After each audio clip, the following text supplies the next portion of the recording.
జరుగుతుంది.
విశ్వాసంతో కృషి చేస్తానని దైవ సాక్షిగా ప్రమాణం చేస్తున్నాను.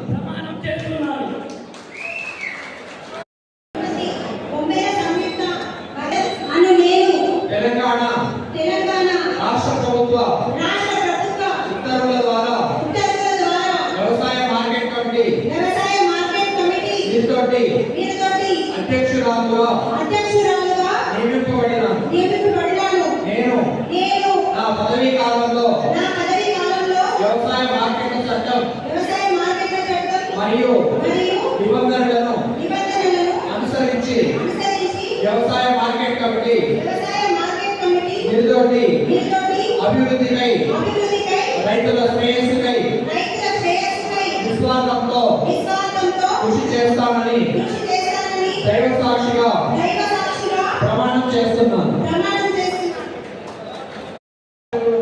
వ్యవసాయ మార్కెట్ కమిటీ దౌలతాబాద్ అధ్యక్షుడిగా నియమింపబడిన నేను నా పదవీ కాలంలో వ్యవసాయ మార్కెట్ల చట్టం మరియు నిబంధనలను అనుసరించి వ్యవసాయ మార్కెట్ కమిటీ దౌలతాబాద్ అభివృద్ధికై రైతుల శ్రేయస్సుకై విశ్వాసంతో కృషి చేస్తానని దైవ సాక్షిగా ప్రమాణం చేస్తున్నాను.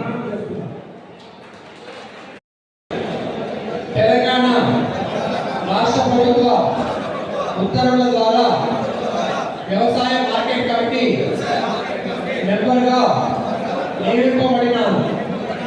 నేను నా పదవీ కాలంలో వ్యవసాయ మార్కెట్ల చట్టం మరియు నిబంధనలను అనుసరించి వ్యవసాయ మార్కెట్ కమిటీ అభివృద్ధికై రైతుల శ్రేయస్సుకై విశ్వాసంతో కృషి చేస్తానని దైవ సాక్షిగా ప్రమాణం చేస్తున్నాను.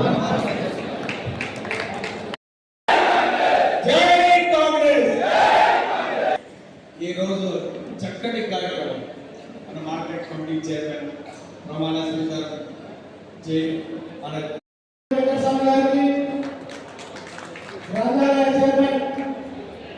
లింగమూర్తి గారికి, జిల్లా అధ్యక్షుడు ఆక్షారెడ్డి గారికి మరియు పట్టణ అధ్యక్షుడు యేసురెడ్డి గారికి మరి ఈరోజు ప్రమాణ స్వీకారం చేసిన నలుగురు మార్కెట్ చైర్మన్లకు, చేరుట మార్కెట్ చైర్మన్లకు, డైరెక్టర్లకు, నాతోటి కాంగ్రెస్ పార్టీ కార్యకర్తలకు, పత్రికా సోదరులకు అందరికీ నా హృదయపూర్వక నమస్కారాలు.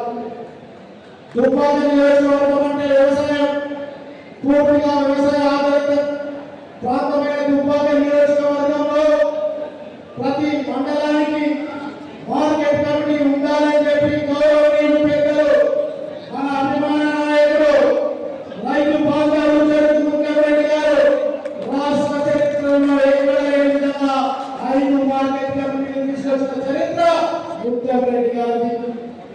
రైతు బజారు వ్యవస్థ కావచ్చు, ఎన్నో అభివృద్ధి కార్యక్రమాలు ఈ రాష్ట్రంలో చెక్ డ్యాములు కావచ్చు, అన్నింటినీ ప్రాణదాత మన ముత్యం రెడ్డి గారు. మరి ఆ ముత్యం రెడ్డి గారి ఆశయ సాధనగా మరి 5 మార్కెట్ కమిటీ చైర్మన్లు రైతులు చిన్న కష్టం వచ్చినా ముందుగా మనస్ఫూర్తిగా కోరుకోవాలి. ప్రభుత్వం మరి ప్రజా ప్రభుత్వం మరి మనకు మంచి ముఖ్యమంత్రి గారు ఉన్నారు, మంచి ఇన్ఛార్జ్ మంత్రి గారు ఉన్నారు. ఖచ్చితంగా ఈ ప్రాంతంలో ఏ ఎలక్షన్ వచ్చినా కాంగ్రెస్ పార్టీ జెండా ఎగరాలి.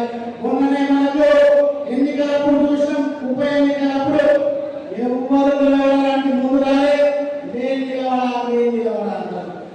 3 సంవత్సరాల ప్రభుత్వం ఉన్నా ఆ రోజు హరీష్ రావు కేసీఆర్ కు భయపడకుండా ఇదే వచ్చి కాంగ్రెస్ పార్టీ జెండా పట్టిన ఆ రోజు 10 మంది కార్యకర్తలే ఉన్నారు. ఆ రోజు మిమ్మల్ని మనకు ఇల్లు కిరాయి కూడా హరీష్ రావు అడ్డుపడ్డాడు. ఇదా మన ఆత్మగౌరవం. మొట్టమొదటిసారి ఇక్కడికి వచ్చినప్పుడు నేను ముత్యం రెడ్డి గారిని గుర్తు చేసుకున్నాను. తెలంగాణ ఉద్యమంలో అప్పుడు తెలంగాణ సాధించుకోవాలని చెప్పి నేను ముత్యం రెడ్డి గారు చాలాసార్లు ఒక స్టేజ్ పైన ఉండి తెలంగాణ సాధించుకోవాలని చెప్పి కొట్లాడడం.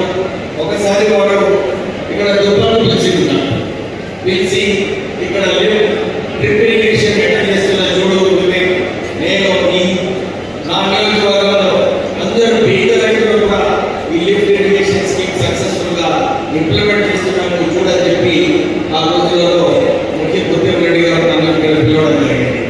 అంటే మా నాన్నగారి స్నేహితులు ఆ రోజు నుంచి దుబ్బాటుతో కొంచెం సంబంధం ఉంది. కొన్ని ఎలక్షన్లో కూడా నేను ఇక్కడ రావడం జరిగింది. కానీ ఇప్పుడు ఈ ఇన్ఛార్జ్ మంత్రిగా దుబ్బాటు నియోజకవర్గంలో కాంగ్రెస్ పార్టీ దీన్ని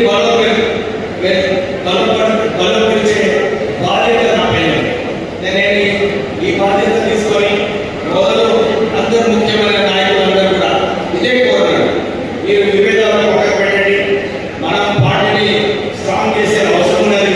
ఇక్కడ టీఆర్ఎస్ అభ్యర్థులు గెలిచారు, మొత్తం 3 నియోజకవర్గాల్లో టీఆర్ఎస్ అభ్యర్థులు గెలిచారు. మనం మళ్ళా ఏదైతే మా నాన్నగారు కూడా ఇక్కడ రామాయణపేట నుంచి అప్పుడు ఎంపీగా ఉన్నప్పుడు ఇక్కడ గెలవడం జరిగింది. ఇది ఒక కాంగ్రెస్ కలిసిపోతారు. దీన్ని మళ్ళా కాంగ్రెస్ కి మళ్ళా మంచి రోజు తీసుకురావాలని చెప్పి ఈ ప్రయత్నాలు కూడా జరుగుతుంది. అయితే నాకు శ్రీనివాస్ రెడ్డి గారు చెప్పారు, సార్ మార్కెట్ కమిటీ డిసైడ్ చేస్తే బాగుంటుంది, మీరు తొందరగా నిర్ణయం తీసుకోవాలంటే నేను ఇమీడియట్లీ వారికి ఇచ్చిన పేరు అందరూ కూడా